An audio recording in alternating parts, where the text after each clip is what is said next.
সেই 2001 সালে বিএনপি জামাত ক্ষমতা এসে আমাদের নেতা কর্মীদের উপর অক্ষত অত্যাচার করেছিল। আমি সবাইকে বলছি যে ধৈর্য ধরো, আমরা দেশের উন্নতি করি। দেশের উন্নতি করার মধ্য দিয়ে এটা আমাদের মানে প্রতিশোধ হবে। মানুষের গায়ে মানে পাল্টা আঘাত করে না, কুকুর কামড়ালে কুকুরে কামড়াতে হয় না। কিন্তু এবারে যেটা দেখলাম যে ওরা এত জঘন্য, এই জামাত বিএনপি এদের না আছে চক্ষু লজ্জা, না আছে কিছু, সবগুলি হচ্ছে চোর খুনি।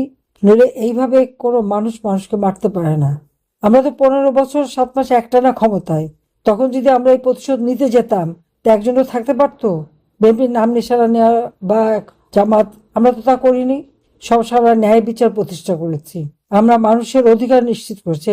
আমি যে সামাজিক নিরাপত্তা, বয়স্ক ভাতা, বিধবা ভাতা, প্রতিবন্ধী ভাতা, পারিবারিক কার্ড, সে আমরা যা দিচ্ছি সবার জন্য। যারা গরিব তাদেরকে বিনামূল্যে ঘর করে দিয়েছি, যারা ভূমিহীন তাদেরকে। কে কোন দল বা আমাকে ভোট দেয় কি না দেয় সেটা তো না। আমি যে বাংলাদেশ আমার বাবা স্বাধীনতা এনে দিয়েছেন, তিনি চেয়েছিলেন দুঃখী মানুষের মুখে হাসি ফুটাতে, তিনি চেয়েছিলেন এই দেশকে উন্নত করতে, এই দেশের প্রত্যেকটা মানুষের জীবনমান উন্নত করতে। আমি সেটাই করব, আমি তাই করে দিয়েছিলাম। কিন্তু আজকে সবচেয়ে দুঃখ লাগে যে আমি দিন রাত অক্লান্ত পরিশ্রম করেছি, দিন রাত পরিশ্রম করেছি। আমার ওই 10 বছরের বাচ্চা, তাদেরকে তো আমার বোনের কাছে দিয়ে আসছি, বোনই দেখছে, এরপরে তো হোস্টেলে রেখে দিয়েছিলাম। ওদের তো একটা দিন ভালোভাবে দেখতেও পারিনি, খাওয়াতে পারিনি, কিচ্ছু করতে পারিনি। হ্যাঁ, তারা নিজেরা কষ্ট করছে, লেখাপড়া শিখছে, বিশ্বের ভালো ভালো শ্রেষ্ঠ বিশ্ববিদ্যালয় থেকে ডিগ্রি নিয়ে নিজেদের কাজ নিজেরা করে খায়। ওদেরকেও ছাড়ে নাই, কিন্তু প্রত্যেকে এক একটা কাজ করে, চাকরি বাকরি করে খায়। তাদের বিরুদ্ধে মিথ্যা মামলা দিয়ে, সবার বিরুদ্ধে মিথ্যা মামলা দিয়ে তাদের বিরুদ্ধে রায়ও দিয়ে দিয়েছে। এবং ওরা তো বিভিন্ন বিষয় থাকে, যে ইংল্যান্ডে লয়াররা আইনজীবীরা দেখে হাসে, ওইটা আবার কেমন মামলা, তোমাদের দেশে কিরকম মামলা হয়, কিরকম আইনজীবী, কিরকম জুডিশিয়ারি। মানে বাংলাদেশটাকে একটা হাস্যাস্পদ করে দিয়েছে বিদেশে। চুরি চামারি করে টাকা পয়সা মানি লন্ডারিং করে নিজেরা তো পয়সা বানিয়ে ফেলেছে। কিন্তু এই দেশটাকে ধ্বংস করার জন্য যে চক্রান্ত, এখন তো আস্তে আস্তে চক্রান্ত বের হচ্ছে। এবং তাদের তো লক্ষ্যই ছিল আমাদের 2 বোনকে শেষ করবে, তারপর আওয়ামী লীগ নেতাদের মেয়ে শেষ করে দিবে। আওয়ামী লীগকে বলছে ব্যান করছে, ওরা ব্যান করাকে অবৈধভাবে ক্ষমতা দখল করে তারা জোর করে ক্ষমতা নিচ্ছে ডাকাতি করে। আওয়ামী লীগ জনগণের সংগঠন, এই মানে উপমহাদেশের সবচেয়ে প্রাচীন সংগঠন। এই ওদের জন্ম তো অনেক পরে, একজন অবৈধভাবে ক্ষমতা দখল করছে, তাদের পকেট থেকে বের হয়েছে। আমরা তো তা না, আমরা মাটি মানুষের সাথে। সেজন্য বাংলাদেশের মানুষের এত অত্যাচার করার পরেও মানুষ তো এই আওয়ামী লীগকে ভালোবাসে। আজকে যেভাবে এক একটা পরিবারকে তারা ধ্বংস করে দিচ্ছে, ঘর বাড়ি, ব্যবসা প্রতিষ্ঠান, দোকানপাট, মাছের ঘের, মুরগির খামার, গরুর খামার, কিছু রাখছে না, সবই ধ্বংস। কিন্তু এই ধ্বংস করলে তো দেশের কত বড় ক্ষতি হয়। খালি আমার একটা পরিবারকে খালি ক্ষতিগ্রস্ত করছে না, দেশেরও ক্ষতিগ্রস্ত করছে। এতে ওদের কিছু আসে যায় না, নিজে আসতে উঠে পড়ে খেতে। আমি এটুকুই বলবো যে আমি আসার পর থেকে আপনাদের কাছ থেকে শুনি, আমার খুব কষ্ট হয়। কারণ আমিও তো একদিনে, মাত্র 15 দিন আগে দেশ ছেড়ে গেলাম। হঠাৎ শুনলাম কি মা নাই, 3টা ভাই, 2 ভাইয়ের স্ত্রী, আমার চাচা, ফুফাতো ভাই বোন মিলে 18 জন, তারা নিহত। একই দিনে বাপ মা ভাই সব হারালাম। অসহায়, কোথায় যাব, কি করব? 6টা বছর রিফিউজি হিসেবে থাকতে হলো আমাদেরকে, নিজেদের নামটা আমরা ব্যবহার করতে পারতাম না।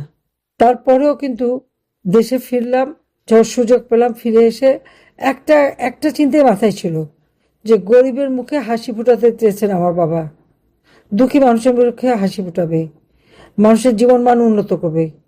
গ্রাম পর্যায়ে পর্যন্ত উন্নতি করে দিয়েছি, ঘরে ঘরে বিদ্যুৎ, রাস্তাঘাট, সবকিছু, ছেলে মেয়েদের লেখাপড়া, বৃত্তি উপবৃত্তি, প্রায় 3,80,00,000 ছেলে মেয়েদেরকে আমি খালি বৃত্তি দিতাম, উপবৃত্তি দিতাম, বিনা পয়সায় বই, মেয়েদের শিক্ষা অবৈতনিক, সবই তো করে দিয়েছিলাম। যুবকদের জন্য কর্মসংস্থান ব্যবস্থা, কর্মসংস্থা ব্যাংক করছে, সেখানে কোনো জামানত ছাড়া তারা ঋণ নিয়ে ব্যবসা করতে পারে। বর্গা চাষিদের বিনা জামানতে ঋণের ব্যবস্থা করে দিয়েছি। কৃষকের ফসল যাতে বেশি উৎপাদন হয়, মানুষের জন্য খাদ্য কষ্ট না থাকে, সেটা আমি নিশ্চিত করে দিয়েছি। আমাদের অপরাধটা কি? কমিউনিটি ক্লিনিকের মাধ্যমে 30 প্রকার ওষুধ বিনামূল্যে দিয়ে চিকিৎসা করাই।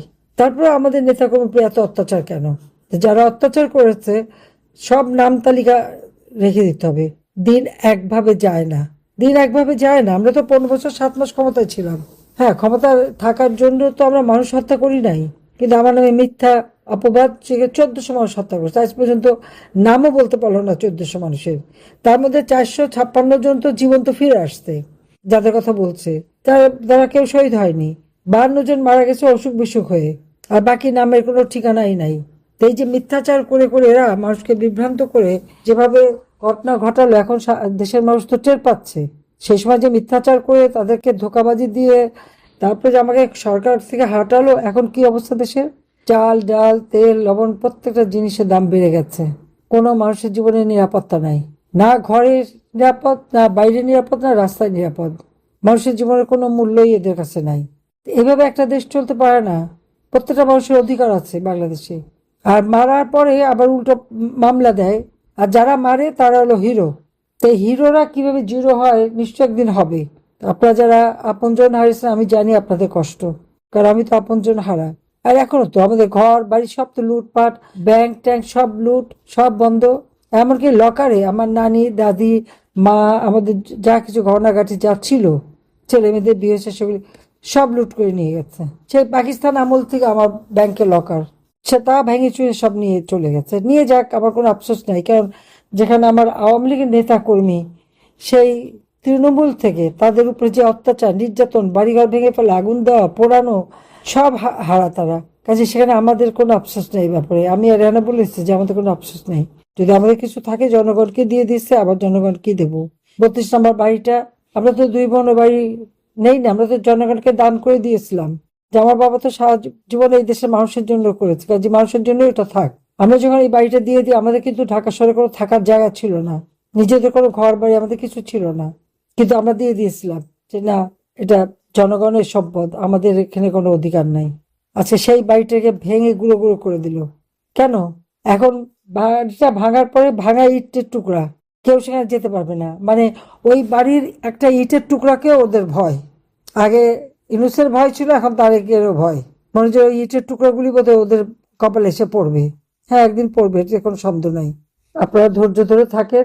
আমার মনে হয় দিন একদিন আসবে, সেদিন বেশি দূরে না। কারণ ইনুস ব্যর্থ হয়ে গেছে। তাদেরকে যারা নিয়ে আসছিল ক্ষমতায়, ভাবছিল একেবারে 30 সাল 35 সাল পর্যন্ত সে থাকবে, কিন্তু সে তো পারলো না। এখন যাকে নিয়ে আসছে এরও তো মুচলেখা দিয়ে চলে গেছিল।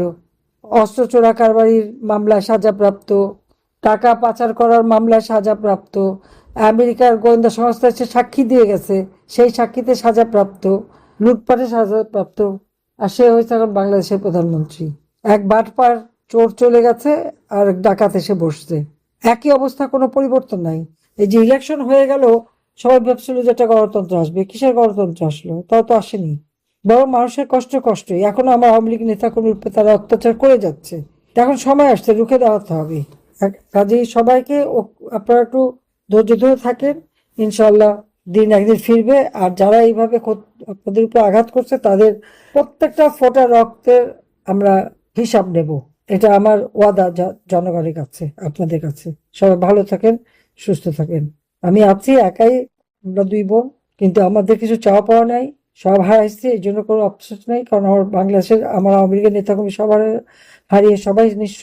কিন্তু দেশের মানুষের জন্য অবশ্যই আবার দিন ফিরবে, আবার মানুষের উন্নতি করবে। সবাই ভালো থাকেন। খোদা হাফেজ। জয় বাংলা, জয় বঙ্গবন্ধু।